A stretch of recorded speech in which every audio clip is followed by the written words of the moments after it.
If Griselda's rise over the last decade has taught us anything, it's that people still want lyricism and artistry prioritized in hip-hop. And the artists who have been running the 2020s so far have been proving that this sensibility isn't going anywhere. Hip-hop is always evolving, but at its core, the act of rapping is its most important piece. Hearing an MC make choices of metrical composition to move a crowd is unlike any other feeling. And of all the artists putting lyrics first, the one who stands out to me right now is Streetz. Over the past few years, Rome has been mastering the craft of rapping. As one of the leaders of Griselda's second wave, along with artists like Stove God Cooks, Boldy James, Armani Caesar, and Jay Worthy, they are carrying on the tradition of what makes Griselda great, and pushing it forward.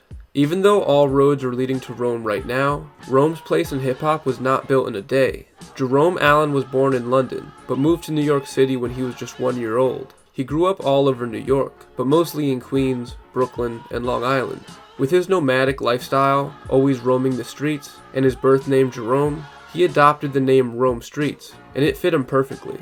He started rapping and battling when he was just 13 years old. He had to come to school every day, ready to take down other aspiring MCs in his class, and he takes that hunger and confidence with him into his recording career. He was influenced by 90s rap legends like the Wu-Tang Clan, Nas, and Big Pun, and made a name for himself before he ever recorded anything, hopping around to New York open mic nights and killing every spot possible across the city. He started taking recording seriously around 2012, releasing his first mixtape, Vagabond. This tape has been mostly scrubbed from the internet, but Rome says that it's filled with him rapping over Doom and Dilla beats.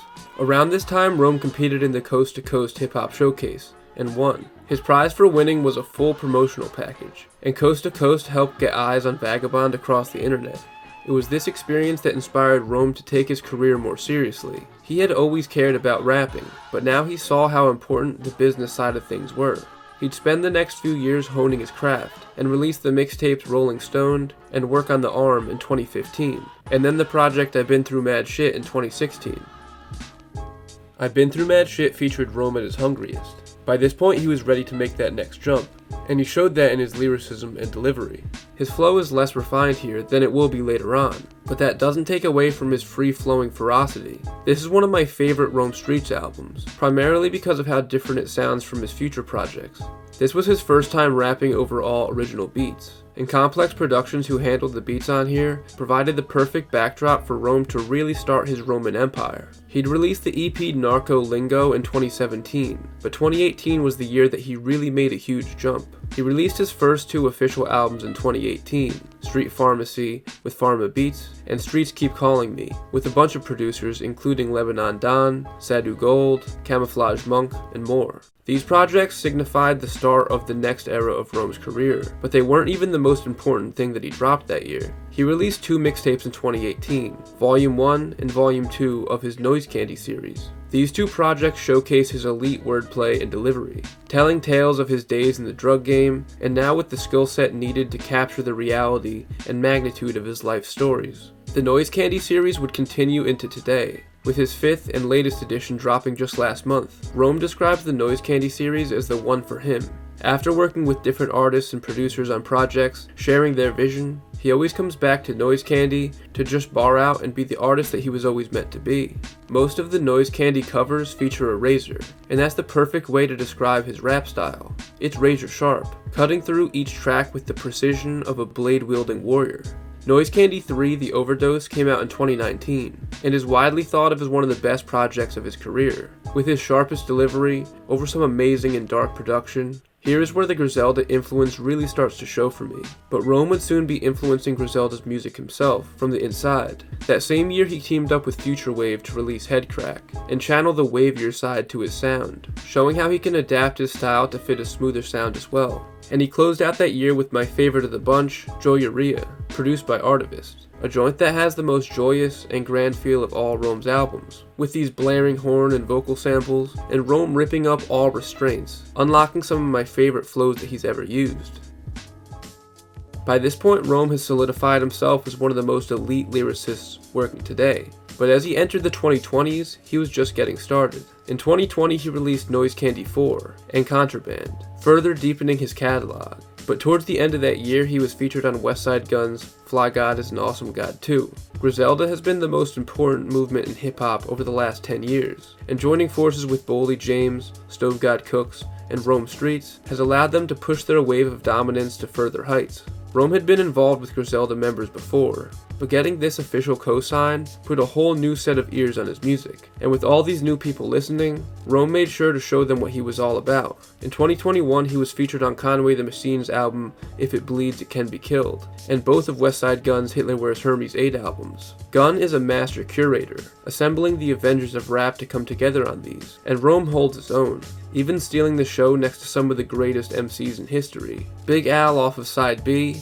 is not only one of my favorite tracks of the whole Hitler Wears Hermes series, but it's my all-time favorite Rome Streetz verse. Rome has a familiar sound and style, but the way he's able to string words and rhymes together is unlike anything most other rappers are able to accomplish. That year he teamed up with some of hip-hop's finest for full albums as well. DJ Muggs is a legend of the underground, with 30 years of history working with the best artists in the world. And when he makes a full record with an MC, it gives them that Soul Assassin seal of approval. He and Rome teamed up to make Death and the Magician. The project has the feeling of Rome and Muggs setting out to make some dark alchemy.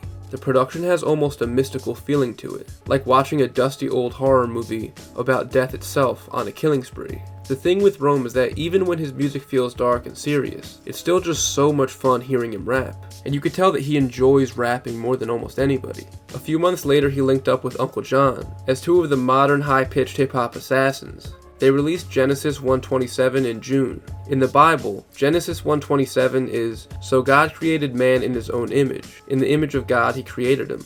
Male and female, he created them." The project came at a time when Rome was having a newfound awakening, realizing that he was made in the image of God, and that he would need to start treating himself and his career like God would. This higher holiness is present on this album, reaching heights that most earthly MCs can't even dream of. And then just 1 month later, he teamed up with Futurewave for the project Razor's Edge, showing that this pair was one of the most reliable in the culture. The beats are amazingly smooth as expected, but where this project really shines is with Rome. He levels up his skill set by rapping and singing hooks on songs like Most High, Same Way, and Buy Below the Rifle. A lot of MCs try to do their own hooks to varying degrees of success, but Rome has his hooks and verses meld into each other with that razor-sharp precision of the razor's edge that only he is capable of. And he ended off that year linking up with another MC leading the lyrical renaissance, Ransom, making the album Coup de Grace. As great as his 2021 was, his fans were still eagerly awaiting Rome's Griselda debut. The wait was finally over in 2022, with the momentous release of his album, Kiss the Ring. Executive produced by Westside Gunn, and with beats from Conductor Williams, Camouflage Monk, Derringer, Denny LaFleur, DJ Green Lantern, The Alchemist, and Sadu Gold. This was one of the biggest releases of the decade so far. The expectations for this record were off the charts, but Rome was ready for the occasion, giving us 17 songs of some of the best rapping of his career. At this point, if there still was anyone sleeping on Rome Streetz, consider Kiss the Ring as a bucket of water and alarm to wake them up. In 2023, the Roman Empire continued to rise, teaming up with Big Ghost for Rome Wasn't Built on a Day, and most recently dropping his 5th entry to the Noise Candy series. He even starred in the recent Griselda short film called Adolf, but I don't know if acting is really where I see his future going. As a rapper, Rome Streetz has grown to become one of the most respected in all of hip-hop, and unlike the real Roman Empire, I don't see him falling anytime soon. Thanks for watching, everybody. Hope you guys enjoyed this one. Let me know down in the comments what is your favorite Rome Streetz song or bar. I guess it's Griselda month over here because I'm dropping a Westside Gunn discography ranking video very soon for you guys. Another special thank you to my patrons who voted on this video topic. If you want to vote on next month's video, then make sure to check out the Patreon at the link below. As always, I got a lot more planned for you guys, so stay tuned, stay safe, and stay deaf. Thanks for watching.